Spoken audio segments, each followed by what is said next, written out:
When you think about Cristiano Ronaldo's international career, the first thing that comes to mind is the countless times he carried Portugal on his back. His rise to superstardom not only elevated its status, but also transformed Portugal into a consistent force in international football.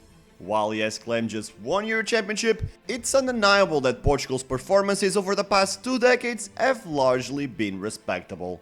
Except for one tournament. The summer of 2014 had everything to be magical for the country. Ronaldo was the current Ballon winner, but not even he could save Portugal from the mess they found themselves in. It was one of those situations where everything that could go wrong went even worse than expected. So, in this video, I'll bring this strategy back from the dead and expose all the plenty mistakes, the fights, and the personal issues that prevented Prime CR7 from reaching his ultimate goal.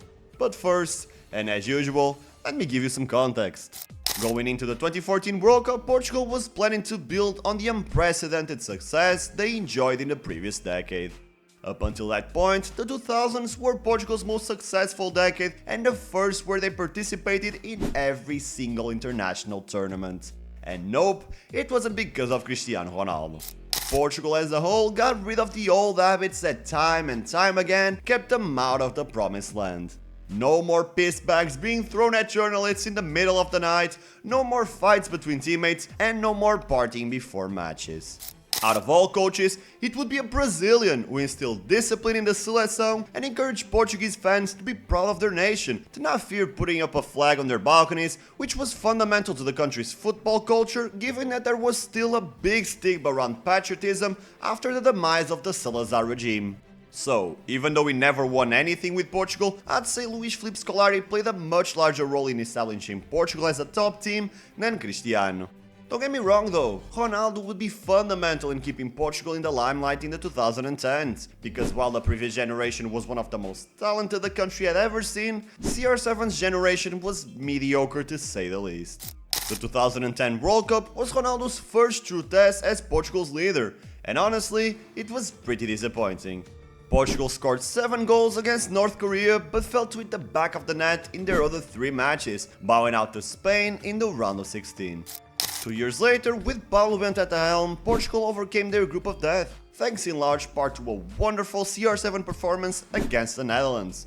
Although Portugal would come up short in the Euros once again, it's important to note that they were by far Spain's toughest opponent during their golden period, taking them all the way to a penalty shootout. The tournament's final made Portugal look even better, considering Spain completely thrashed Italy despite being taken to the limit by Portugal. On paper, Portugal proved they were at least the 3rd best team in Europe, and there were high hopes for what Paulo Bento could achieve with the country. However, Portugal's 2014 World Cup qualification was an absolute disaster. A Seleção couldn't beat Israel in neither match, and they also dropped points against Northern Ireland and Russia, which cost them first place in one of the most accessible groups. As a result, Portugal had to face Sweden in the playoffs to make it to Brazil. It wasn't anything new. Portugal hadn't topped the qualifying group since the 2006 World Cup, so the Portuguese people were already accustomed to suffering. But this time was something else. It was a balanced clash that could have gone either way. This wasn't Bosnia and Herzegovina, this was Prime Zlatan versus Prime Ronaldo.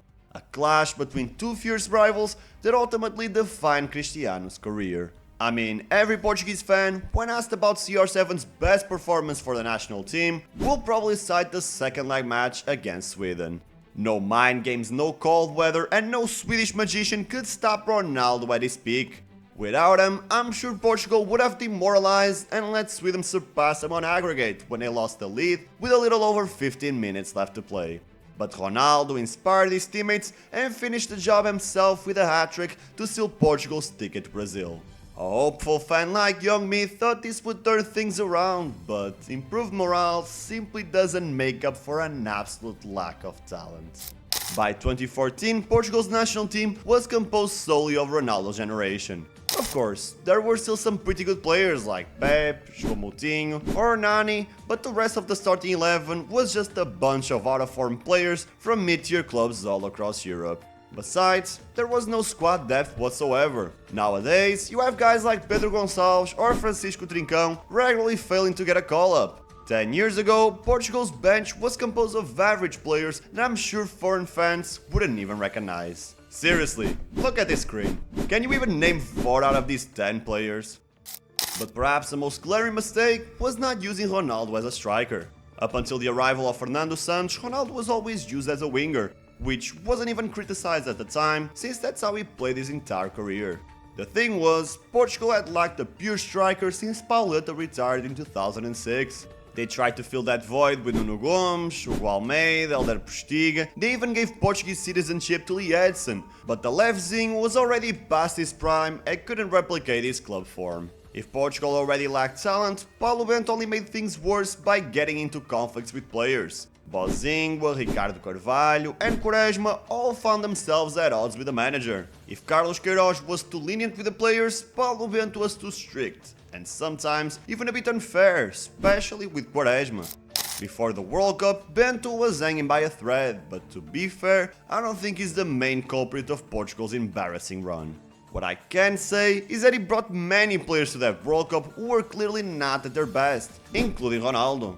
The Portuguese GOAT, who literally carried the country to the World Cup, was diagnosed with tendinosis in his left knee, which greatly reduced the impact he could have had in Brazil and also forced him to adapt his playing style from that point onwards. As a result, Ronaldo was a ghost on the field compared to what he showed during most of the season. I wouldn't even say he played better than at Euro 2024, but since his teammates were so bad, he still looked like the standout performer in the group. Losing your best player, or at least losing part of him, is a huge blow. But it was far from the only injury issue Portugal suffered during that period. Out of the 23-man squad, only Eduardo, Ricardo Costa, Neto, Miguel Veloso, Rafa, Virinha, Éder, João Pereira and Nani avoided injuries, and to make it worse, only the last 2 were surefire starters. It was already controversial to bring so many injured players to a tournament with weather conditions completely foreign to European players, but the names on the list were also pretty underwhelming. Bento could have taken Adrian Silva, Antunes or Quaresma, but instead he chose to bring out-of-form players like Ruben Amorim, André Almeida or Vieirinha. It was by far the weakest Portuguese squad going to a World Cup, but it should have been enough to beat both the USA and Ghana. Well, it should have been, and it could have happened, but the disastrous debut against Germany compromised the rest of the tournament. Portugal lost their left back Fábio Coentrão to injury and played most of the match with 10 players after Pep completely lost his mind. Not only was it humiliating to lose 4-0 against Germany, but that result was also the reason why Portugal was eliminated from the competition. In fact, Portugal could have been eliminated right after their second match against the USA, but Silvestre Varela drew the match in stoppage time to give the Seleção some hope. Ultimately, even though Portugal beat Ghana 2-1 and Germany beat the USA 1-0, CR7 and his compatriots were sent home early because of their goal difference. Portugal needed to score 3 more goals to progress, and to be honest, that was never even remotely close to happening. It was a shameful, yet forgettable performance by Portugal that Ronaldo wants to erase from your memory. I wouldn't blame him. To be fair, he was clearly unfit to play, but he still sacrificed his body to be present in the competition, only for his teammates to shit the bed in the worst way possible. For those who lived through this World Cup, the memory will live on as a time when Portugal had an unbalanced squad full of average players, but was carried by the best of them all. But perhaps his bump in the road was nothing more than the necessary step back to take 2 steps forward and finally win an international tournament. It's not like the 2016 Portuguese squad was miles ahead of this one, but Fernando Santos knew their limitations and was initially much smarter with the way he attacked and defended, keeping the team much more cohesive both on and off the pitch. Moreover, this World Cup defines Cristiano's legacy, not necessarily because he won it, but simply because it portrays how absurd it is to compare Messi and Ronaldo's legacy through a World Cup lens. Before the start of both players' careers, Argentina and Portugal were not on the same level, neither historically nor in terms of player quality. I'm not saying Argentina had the most competent squads throughout Messi's career, but just look at the number of legends from Messi's generation. Di Maria, Tevez, Mascherano, Otamendi, Agüero. CR7 only had Pep and Nani, if you can even call him a legend. Cristiano was too young to leave a mark with the previous generation and too old to be a proper menace with the current one.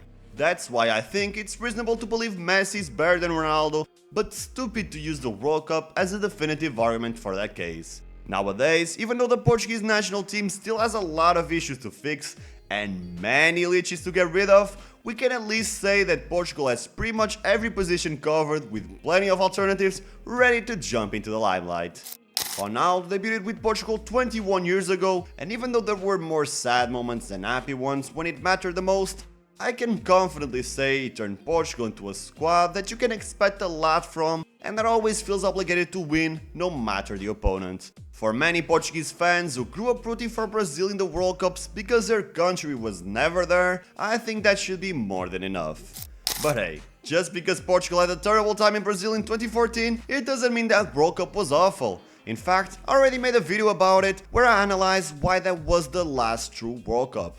Go watch it, I'm sure you'll love it. I'll see you there.